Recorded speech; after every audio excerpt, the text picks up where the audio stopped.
We have here 4 brand new Raimondi cranes, all luff and jib cranes, 2 different varieties. We've got 2 LR330s and 2 LRH174s, which are hydraulic luffers.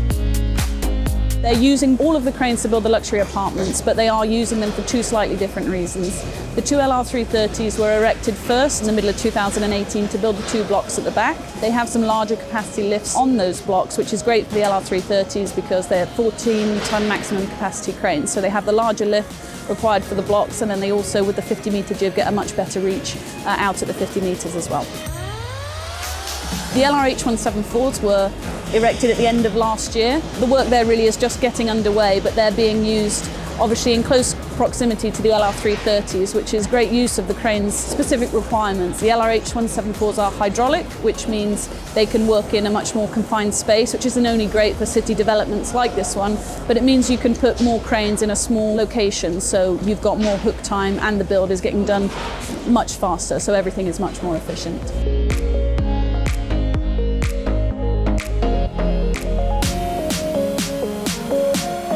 The planning process really is a huge part to this job, and it does take work with both us as the crane experts and the client as well, because obviously they need to build in the way that they've planned to, but we need to make sure they're being safe and they're using the cranes in the best way possible.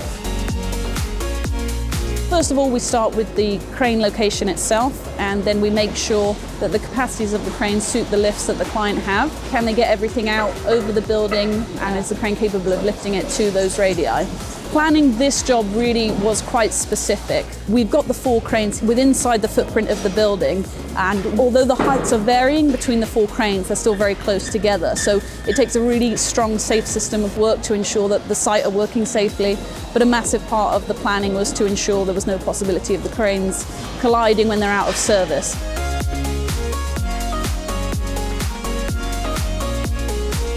So we've got quite a busy day on site today. We've got quite a lot going on.